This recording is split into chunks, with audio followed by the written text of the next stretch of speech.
Hello, everybody. Happy Friday Eve. Of course, it being Thursday and a little bit of a switcheroo. I know typically Thursdays are our injury and roster updates episode day, but we got to thinking about it, and the last couple of times we've gone to do the fantasy football focus episode, which we liked on Friday for alliteration value, there were players included in there that were playing in Thursday Night Football. So, in order to accommodate that, we've moved the fantasy football focus episodes to Thursday here moving forward.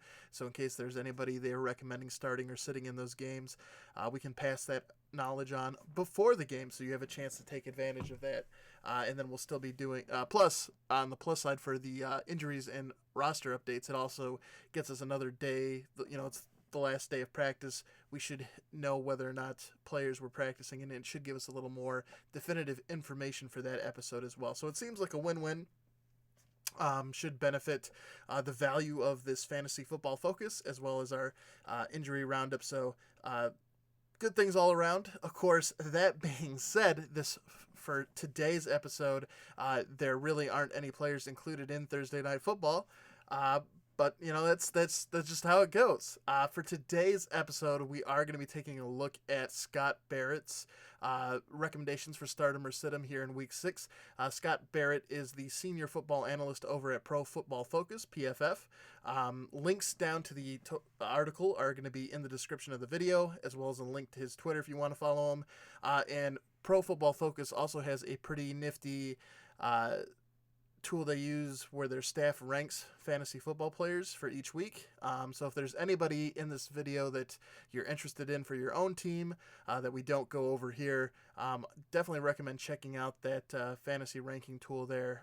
It breaks it down by position. You can, I believe you can switch it up between PPR to non-PPR and even independent leagues in like 0.5. So there's a lot you can do with the tool. It's pretty cool. Recommend checking it out. Again, linked in the description to that fantasy football tool from PFF if you're interested. Without further ado here, we're going to go ahead and jump into the stardom and situm recommendations here for week number 6. So kicking things off on the stardom side, tossing it in, QB stardom. He's got Kyler Murray, of course, the Arizona Cardinals quarterback. They are playing Atlanta this weekend. Kind of surprisingly, even though the Cardinals have not had a whole lot of success as a team from a fantasy football perspective, Kyler Murray is having a pretty successful season. He currently ranks 9th in fantasy points per game. This is, of course, for your average leagues. And that's a 19.5 point per game average. So he's quietly being a very productive fantasy football quarterback, and going up against the Falcons here, a defense that ranks in the bottom 3 against quarterbacks this year. Certainly a chance for you to rack up some fantasy football points, so no real surprise here that Scott Barrett is recommending to start Kyler Murray if you have him. Moving on to his situm recommendations, only one quarterback he recommends sitting this week, and that would be Mr. Carson Wentz. Really, it looks like this is mostly a matchup issue for Barrett. Taking a look at, of course, Carson Wentz there you can see on the screen is playing the Minnesota Vikings. Wentz is also having a pretty good season. He's ranked just behind Russell Wilson in terms of his PFF grade on the season, and he's the 14th quarterback in terms of fantasy football points per game. So he's certainly a high-end QB2, but it is a tough ask to play this Vikings defense. This Vikings defense has been very good, so if you have somebody else, might be a good week to put them in over Mr. Wentz.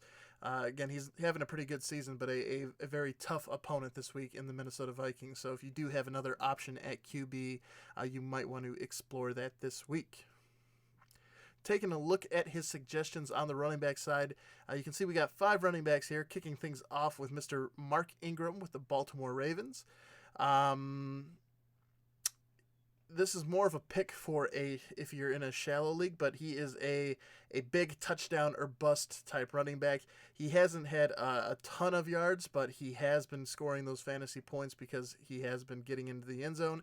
They are playing the Bengals this week, and the Bengals are the worst defense against the running game, so they give up quite a few points. If you're looking to cash in, Mark Ingram could be a good week to have him in because he's more likely to have a touchdown this week than bust. So a good pickup there. Kerryon Johnson, also for the Lions, going up against the Packers.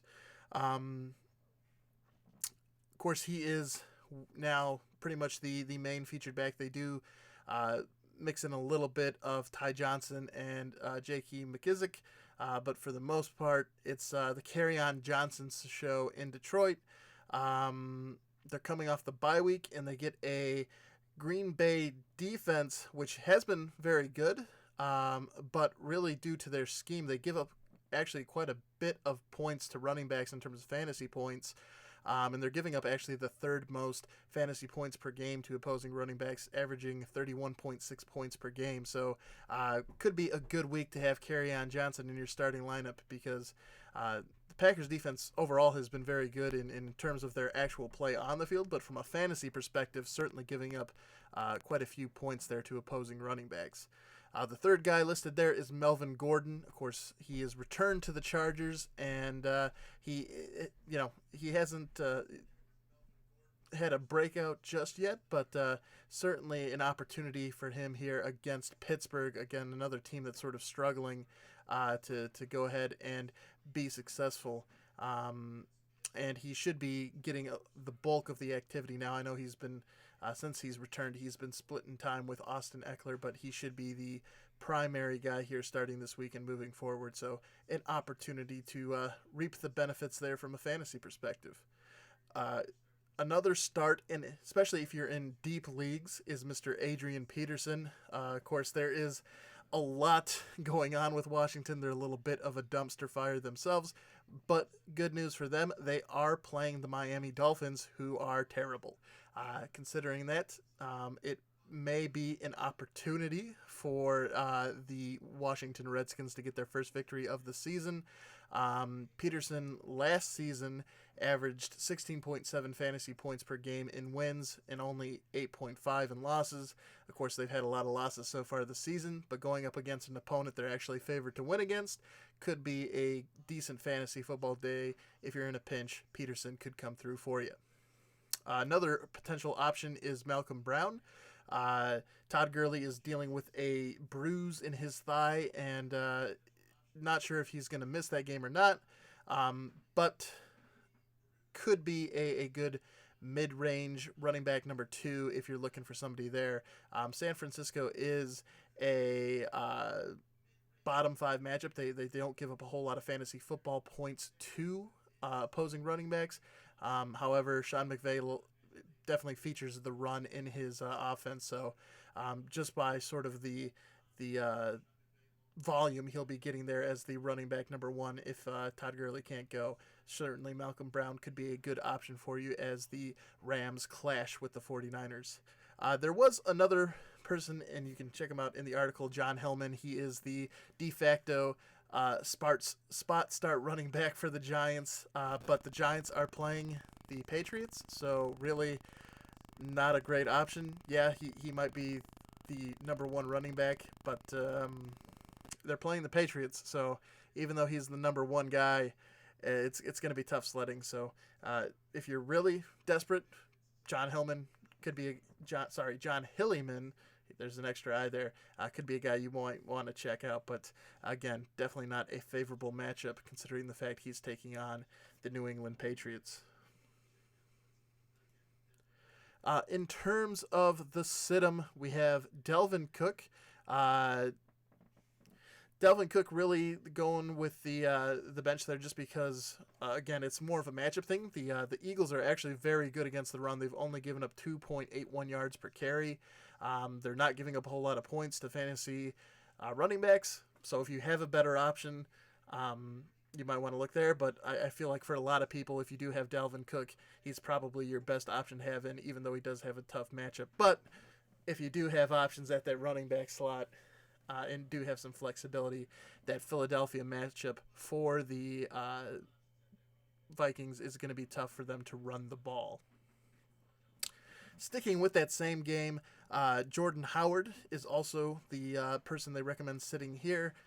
He did seem to take over a large percentage of the carries for the Eagles. And the word out of Doug Peterson is that he'll continue to do that moving forward. But again, the Vikings are also very good against the run. So it's another one of those situations where the matchup just isn't the greatest, even though, again, he's a running back that should see a lot of the work. If you have another option, you might want to go with that. But not a terrible start if you have to have him in, because he will be getting the bulk of the work for the Eagles.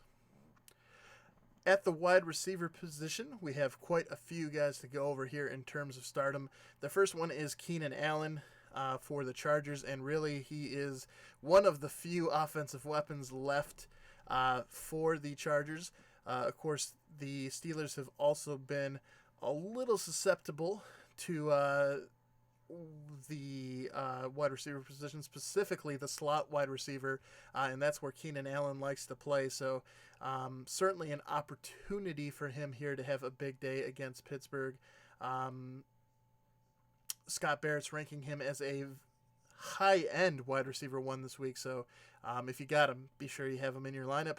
DJ Chark, who I personally just moved into my starting lineup after going back and forth and missing out on some of his big games.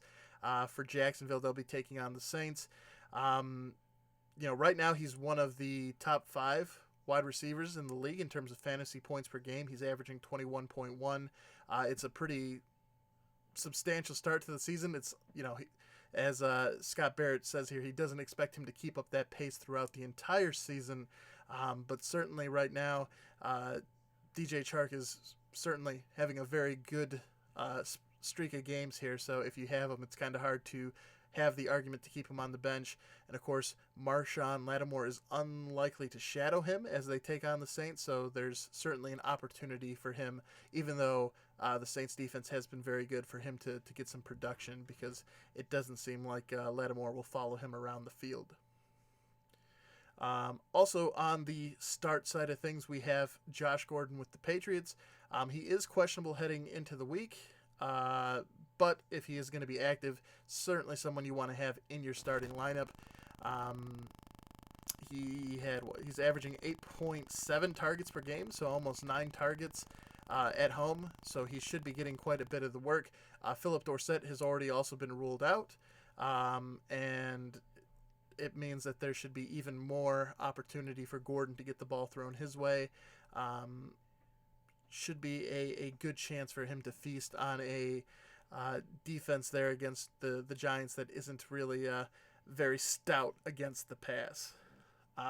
Next up is Stephon Diggs with the Vikings. Of course, he recently has been very upset with his role with the offense. Of course, Adam Thielen last week also was talking about the being frustrated with the missed opportunities, and Thielen and Cousins last week were able to make amends, sort of grease that wheel and get the ball rolling there for Thielen again.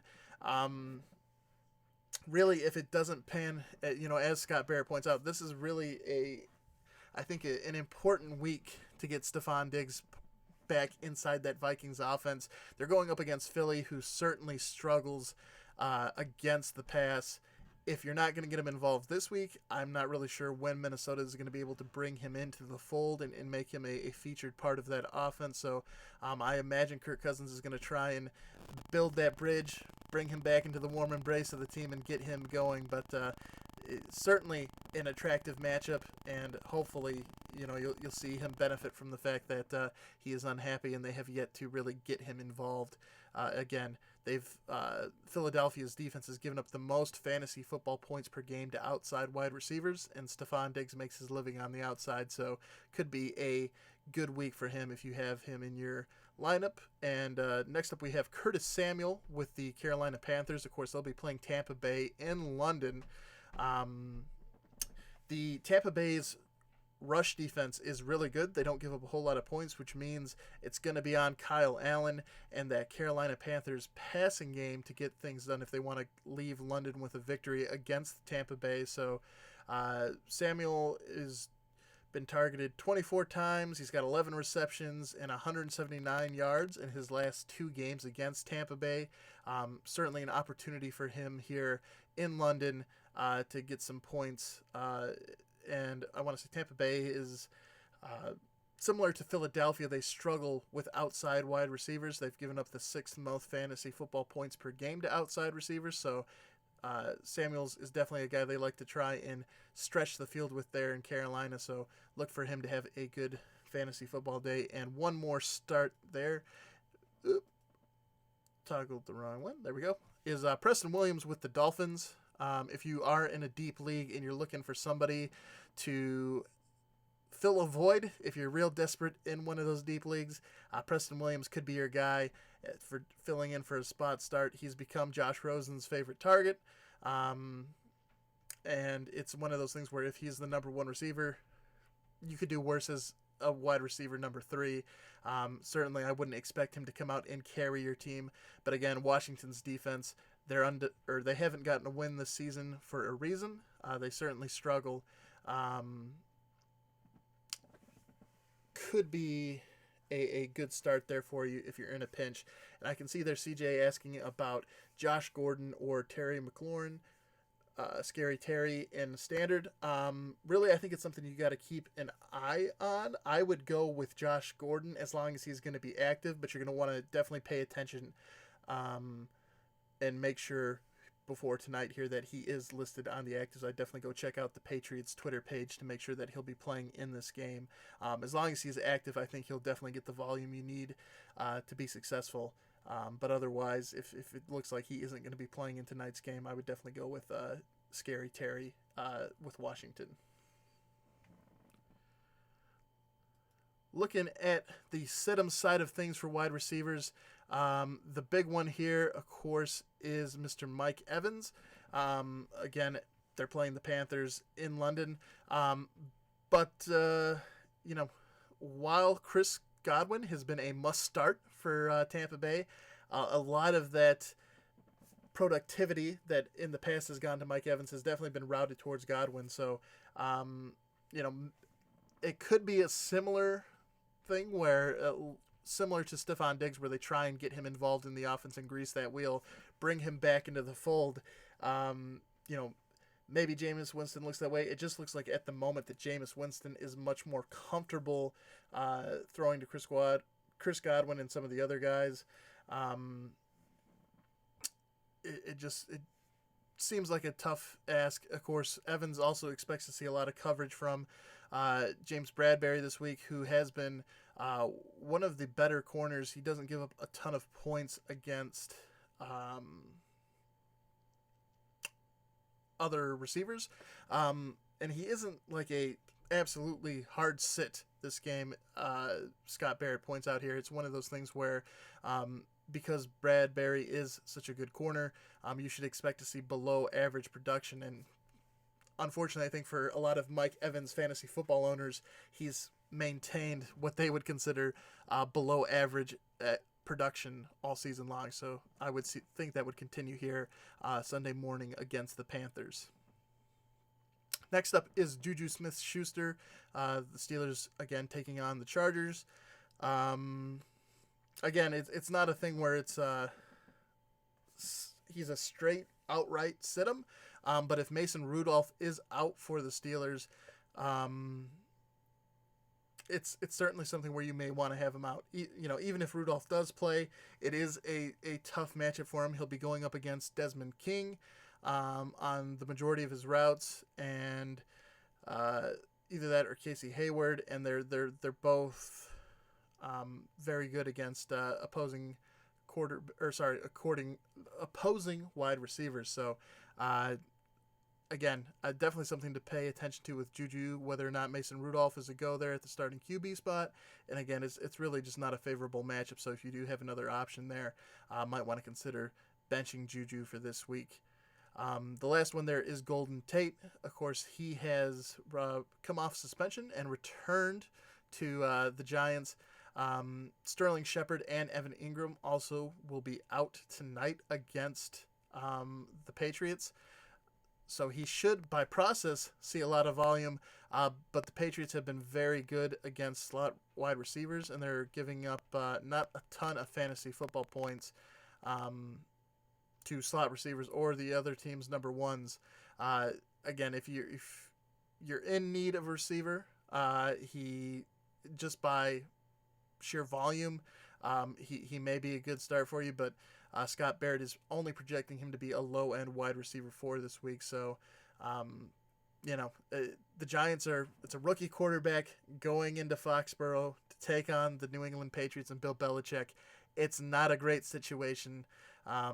He's the only guy to really throw the ball to, but that other stuff would make me stay away from it.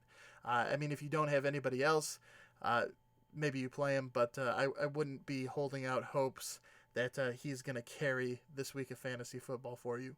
And last up here, his stardoms at tight end, we have Austin Hooper, the Falcons playing Arizona. Hooper is second among tight ends in fantasy football points per game currently. So he's kind of a no-brainer start anyways.